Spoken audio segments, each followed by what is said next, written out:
Le secret pour faire de l'argent, c'est de ne jamais travailler pour l'argent. Ne jamais travailler pour l'argent. Travaille pour aider les gens. Travaille pour aider les gens à une hauteur, leur apporter de la valeur comme ils n'en ont jamais reçu. Et tu verras que l'argent viendra à toi. Si tu travailles pour faire de l'argent, tu ne feras jamais d'argent. Parce que l'argent fuit toutes les personnes qui cherchent à l'attraper. Par contre, l'argent adore les personnes qui aident, qui répondent à un besoin, à un vrai besoin.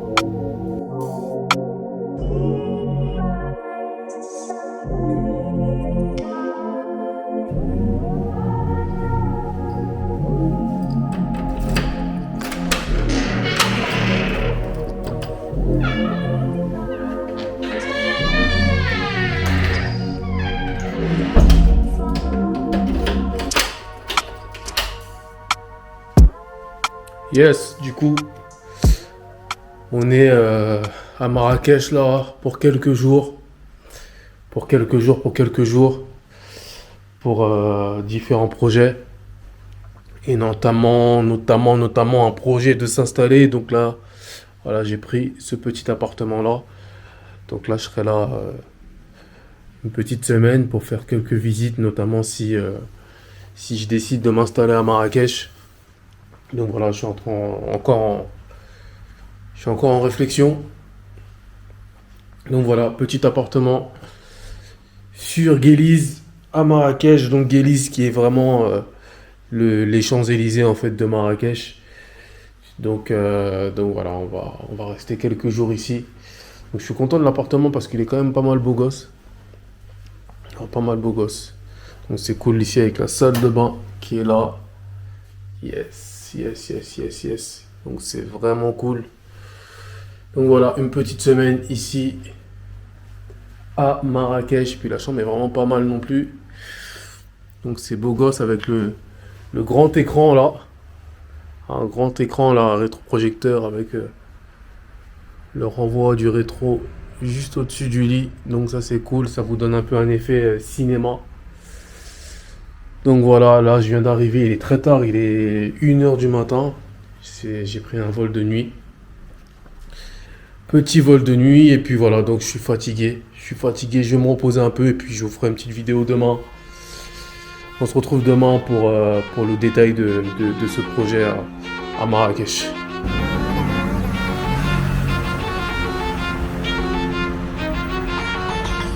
Les meilleures sociétés au monde. العالم ديال لي تشابوطات ديال هاد الحليب اللي كيديروا باش تبقى تنقوا منه وتصبح لي شي.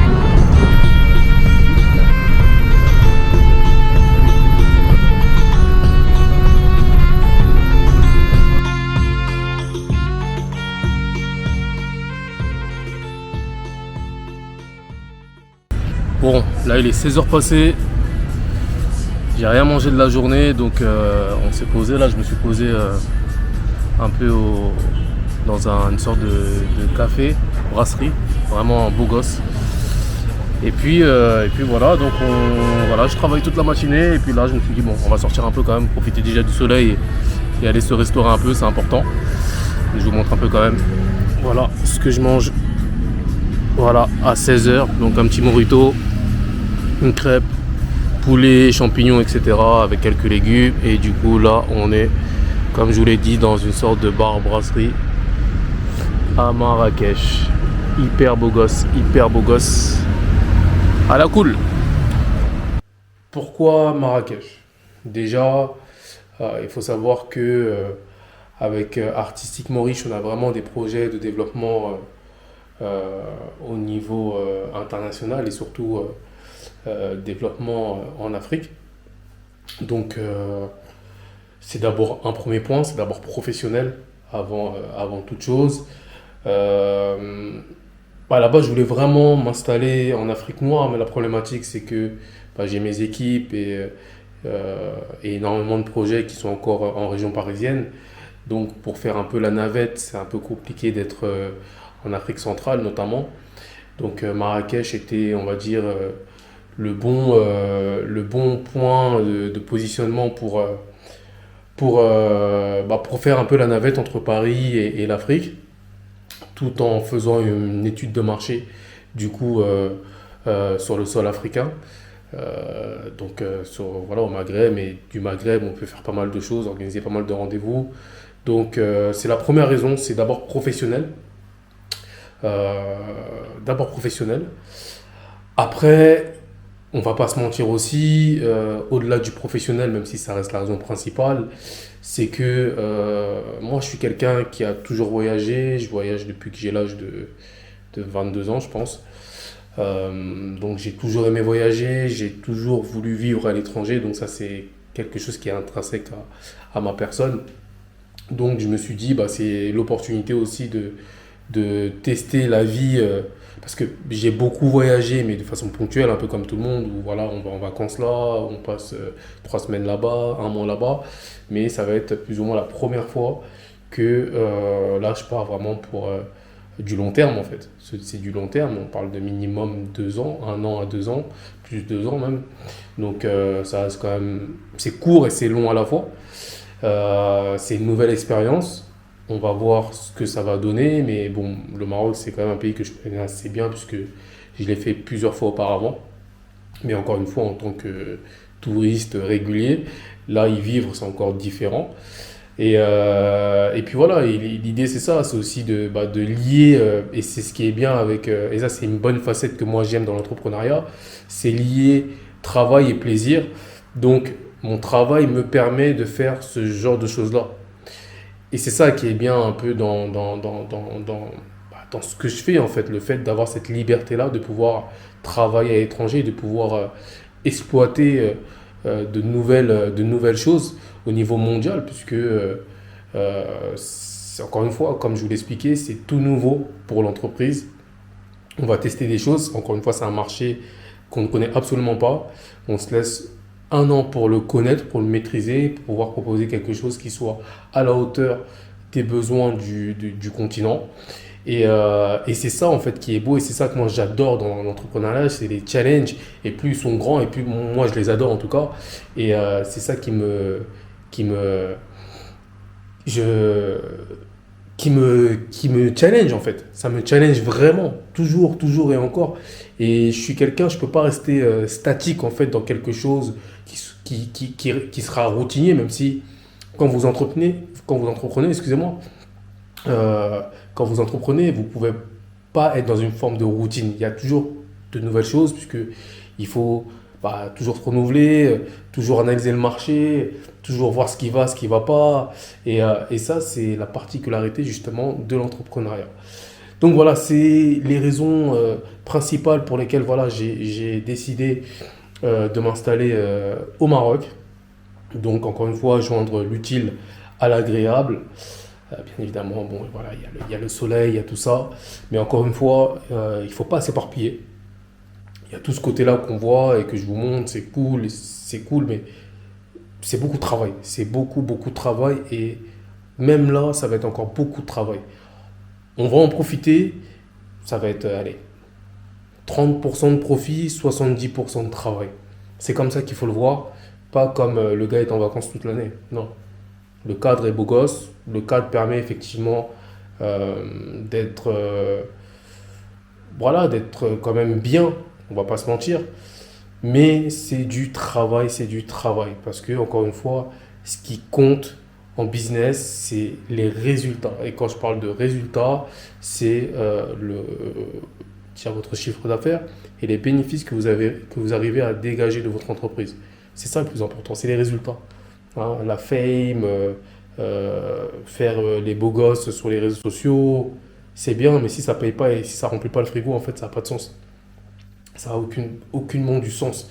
Et il faut que chaque action que vous mettez en place apporte un résultat derrière. Et ça, c'est hyper important de le retenir.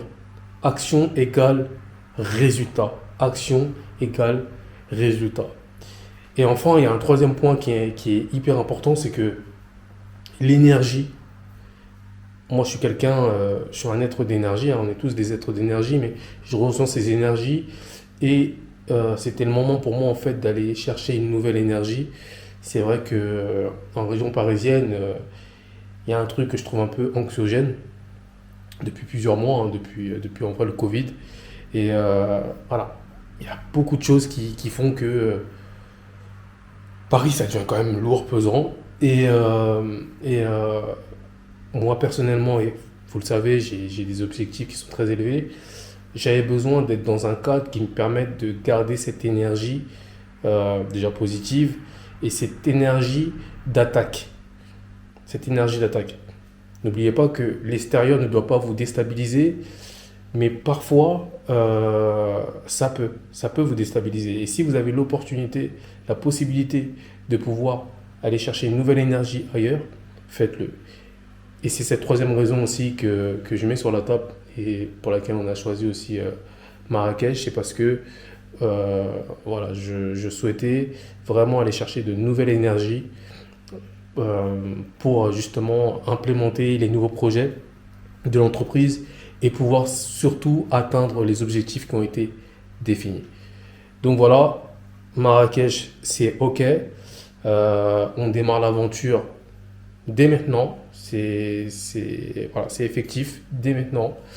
Et puis, encore une fois, je vous montrerai tout ça. Vous me suivrez dans cette nouvelle aventure.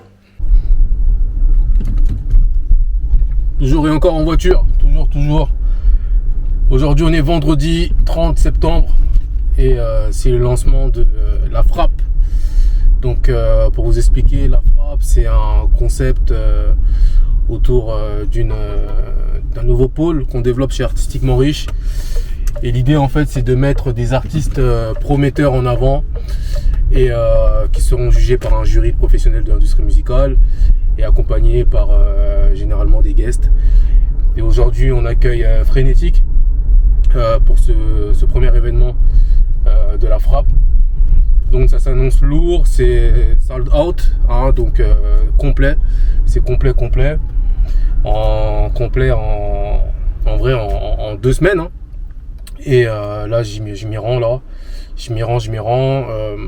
suis vraiment particulièrement content parce que on a une nouvelle équipe au sein de la Fine Oreille qui a parfaitement compris la vision et qui l'a même amélioré, et ça c'est cool. Donc du coup j'y vais sereinement. Voilà, très fier de mes équipes, c'est aussi important de le dire et c'est important aussi qu'ils le sachent. Et toujours de les féliciter, les équipes et les gens qui travaillent avec vous et les gens qui encore une fois apportent toujours de la valeur à l'entreprise, parce que c'est ça. Parce que une entreprise, avoir une vision c'est bien, mais quand les gens partagent votre vision et y adhèrent et travaillent pour l'embellir, c'est encore mieux en fait, c'est encore mieux. Et on est complètement dans ce cas de figure là. Donc je suis vraiment très heureux et très fier de mes équipes et de tout ce qu'ils ont fait en très peu de temps, parce que c'était très short en vrai, hein. Ils ont eu très peu de temps pour tout organiser et tout a été fait vraiment avec brio. Et ça c'est une très bonne chose. Donc là je m'y rends rapidement. Voilà, on va passer une très bonne soirée dans un très beau lieu, le Joe & Joe à Gentilly, dans le 94. Donc ça sera peut-être récurrent là-bas, on va voir. Donc mais en tout cas c'est un très beau lieu, on est très content d'y être. Et puis show must go on, comme on dit. Let's go.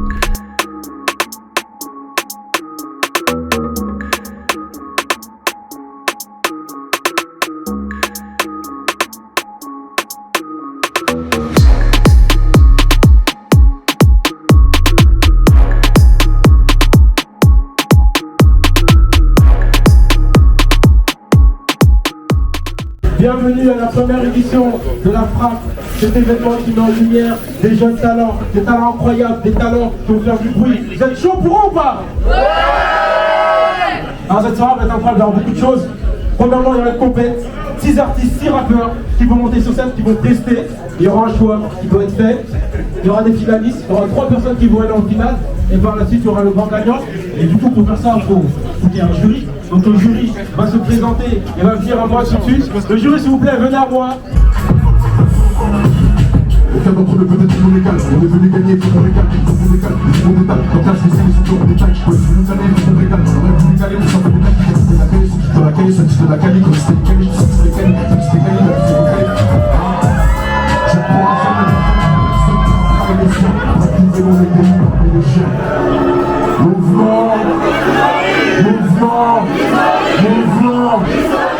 Yes, l'équipe. Du coup, on est sur ce 4e vlog, hein, de l'art de réussir. 4e vlog où je vous dévoile un peu mon quotidien d'entrepreneur. Pour ceux qui me connaissent un peu ou qui ont un peu suivi mon évolution. Alors moi, j'ai commencé dans le rap, hein, en tant qu'artiste. Et puis, j'ai très vite évolué après dans l'ombre des artistes, donc plutôt dans la production, dans le management, dans le marketing, puisque c'est des choses que bah voilà, j'ai toujours apprécié ça en fait, même lorsque j'essayais de promouvoir mes propres projets. Donc voilà, c'est quelque chose qui m'a toujours attiré.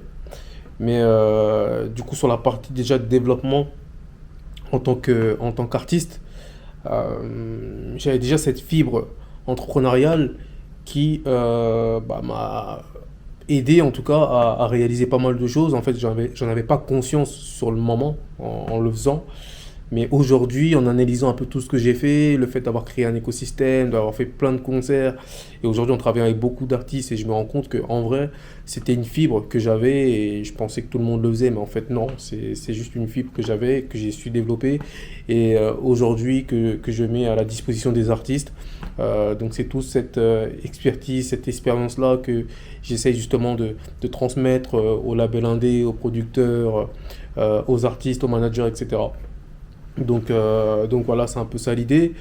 Et à travers ce vlog, en fait, c'est vraiment, encore une fois, d'apporter toujours plus de valeur aux personnes qui veulent entreprendre de façon générale, puisque, bien évidemment, moi, c'est la filière musicale, bien évidemment, mais je pense que l'entrepreneuriat, il y a quand même une chose qui est liée. On a tous, on va dire, un point en commun, et peu importe là où tu développes ton business, c'est le fait d'y impliquer de la résilience. Et le fait d'être déterminé et le fait d'avoir une forme d'unicité. Donc tout ça, ça crée un lien entre tous les entrepreneurs. C'est quelque chose où là, à ce niveau-là, on va tous se comprendre et peu importe la filière dans laquelle tu évolues. Et ça, je tenais à ce qu'on l'aborde puisque c'est vrai qu'au départ, quand tu te lances en tant qu'entrepreneur, il y a toujours une question qui revient de ton entourage, c'est mais est-ce que tu as bien réfléchi ? En gros, t'as pas pété un plomb. Tu vois, c'est un peu ça. C'est mais qu'est-ce que tu fais? Tu t'as pas peur? Tu vas lancer un truc, mais ça n'a aucun sens. Est-ce que tu penses avoir les compétences pour pouvoir développer ce truc-là? Et c'est une question qui revient très souvent de l'entourage. Donc, je parle des amis proches ou de la famille. Et ça, c'est quelque chose qui m'a toujours fait rire, parce qu'il y a toujours cette première étape de est-ce que tu es sûr?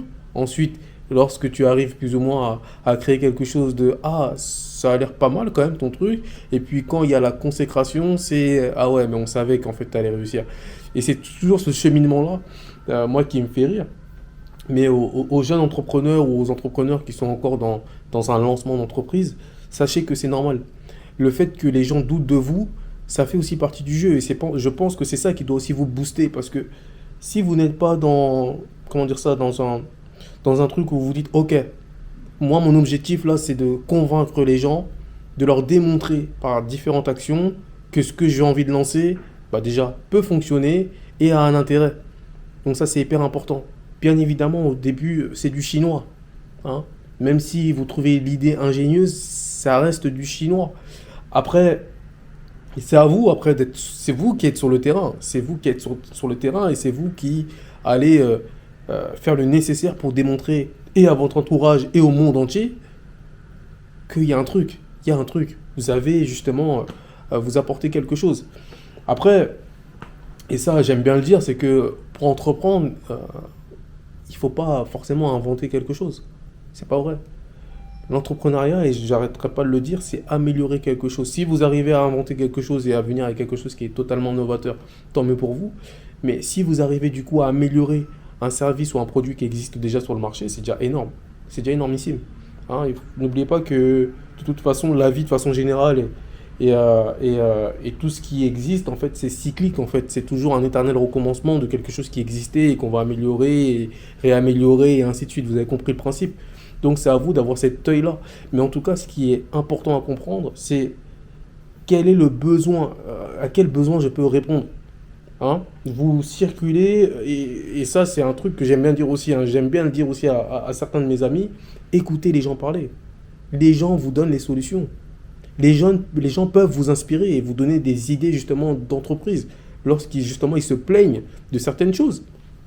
Et du coup c'est à vous de vous dire, ah, il y a peut-être un truc à faire. Il y a peut-être un truc à faire en fait, en vrai. Et surtout qu'on rentre dans une vague où de plus en plus de personnes aujourd'hui se cherchent, ne trouvent pas forcément l'épanouissement au travail. Et ont l'impression qu'à travers l'entrepreneuriat, bah, c'est ce qui va les aider justement à plus s'épanouir, on va dire ça comme ça. Mais je tiens quand même à prévenir que l'entrepreneuriat, c'est un long processus. Si tu n'es pas prêt à y consacrer 5 à 10 ans de ta vie sérieusement, tu risques d'être beaucoup plus frustré et malheureux qu'en étant salarié. Ça, c'est important de le comprendre. C'est une très belle aventure. Humainement, personnellement, tu vas énormément évoluer, ça c'est une certitude. Mais il faut aussi avoir justement le bon mindset, le bon état d'esprit pour aller au bout. Parce que comme je le disais tout à l'heure, la résilience est une qualité, et la qualité numéro 1 de l'entrepreneur. Si tu n'as pas ça, je peux te garantir qu'au moindre obstacle, tu vas chuter, tu vas pleurer, tu vas rester dans ton lit, et puis voilà. C'est vrai que c'est les montagnes russes, hein, bien évidemment. Et voilà, on n'est pas des gladiateurs, je ne suis pas en train de dire que on n'a pas des coups bas, voilà, des sentiments où c'est un peu compliqué. Bien évidemment qu'on en a, mais c'est comment tu te relèves de ça. Et l'entrepreneur, hein, qui j'appelle ça l'entrepreneur soldat, c'est l'entrepreneur qui va se prendre un coup, qui va peut-être tomber, mais qui va se relever aussitôt, très rapidement. Plus tu mets de temps à te relever, plus ça veut dire que tu vas avancer et la route va être difficile. Un coup, tu te relèves, un coup, tu te relèves, un coup, tu te relèves. Il ne faut jamais l'oublier ça. C'est que des coups que tu vas prendre, et même quand tu vas arriver au sommet de la montagne, hein, tu te prendras encore des coups. Puisque plus tu arrives haut, plus les gens veulent te dévorer, veulent ta peau en fait. La réussite, en France surtout, ça ne fait plaisir à personne. En tout cas, à très peu de monde. Il ne faut jamais l'oublier. Les gens ne sont pas forcément heureux quand une personne réussit. Et il y a une forme toujours de jalousie ou d'envie, de comment il a fait, de jugement parfois. On va toujours analyser le côté péjoratif de ce qui ne va pas, sans comprendre qu'aujourd'hui, on n'a vraiment pas la culture de l'entrepreneuriat en France, puisque, bon, on la développe, hein, quand je dis ça, je pèse mes mots, mais ce que je veux dire, c'est que il y a toujours ce truc-là de juger sans comprendre que quand on part de zéro, quand on construit quelque chose, mais forcément, tout n'est pas parfait tout de suite. Et même quand tu arriveras au sommet du sommet, tout ne sera pas parfait. La perfection, pour moi, n'a aucun sens. Tout est perfectible. Et justement, le jour où tu atteins la perfection, il n'y a plus rien à faire. Et c'est ça qui est beau. C'est de toujours s'améliorer et d'améliorer justement un produit ou un service. Donc forcément, à un moment donné, il y aura des points noirs dans ton entreprise. Et peu importe à quel niveau tu es. Et c'est ce truc-là qu'on ne prend pas en compte en France. Quand parfois je vois certaines analyses sur YouTube ou autres, je me dis, mais en fait, les gens n'ont absolument pas compris ce que c'est que l'entrepreneuriat. Ça fait partie du jeu et c'est la beauté de la chose. Maintenant, c'est comment l'entreprise ou l'entrepreneur fait pour remédier à la problématique.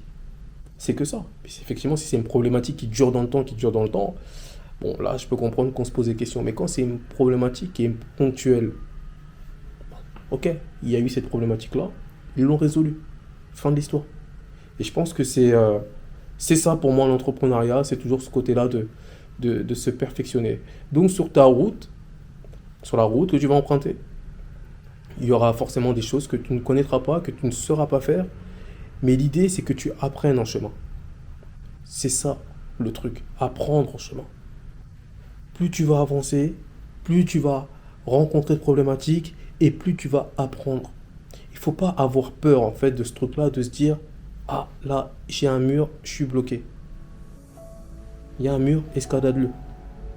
Il y a un mur, tu l'escalades, tu passes au-dessus et tu avances. Et puis ensuite, tu verras que le mur sera un peu plus haut, et encore plus haut, et encore plus haut. Mais il faudra toujours escalader. Parce que le jour où tu diras ce mur-là, je ne peux pas l'escalader, c'est le jour où tu seras mort. Ou en tout cas, ton entreprise sera morte. C'est aussi bête que ça. Donc les amis, encore une fois, n'hésitez pas à vous abonner, à partager cette vidéo, à parler peut-être de ce concept à vos amis, que ça pourrait aider bien évidemment. Hein, je le dis parce que c'est vrai que c'est beaucoup de travail de faire les montages, de penser à ces concepts-là. Donc voilà, j'espère du coup que ça vous plaît, parce qu'on y met vraiment de l'énergie, comme je le dis et je le répéterai. L'idée c'est juste d'apporter de la valeur, il n'y a rien à acheter ici, vraiment pas du tout. Mais je me dis que transmettre à d'autres personnes qui peut-être par rapport à ces vidéos arriveront à grandir dans leur business ou à faire des choses peut-être qu'ils pensaient insurmontables, c'est déjà une victoire et c'est déjà quelque chose que j'aurais gagné. C'est déjà énorme pour moi d'inspirer les autres. Comme je dis souvent, c'est la plus belle chose que tu puisses faire dans la vie, c'est d'inspirer les autres. Et c'est ce que j'essaye de faire. Je pense que tout n'est pas forcément monnayable. Voilà, il y a des choses qui sont importantes à monnayer, d'autres qui ne servent à rien. Et je pense que parfois, en tout cas sur ces formats-là, je pense que c'est vraiment le principe de vous apporter uniquement de la valeur. Encore une fois les amis, prenez soin de vous et on se retrouve pour le prochain vlog, l'art de réussir. Force à vous.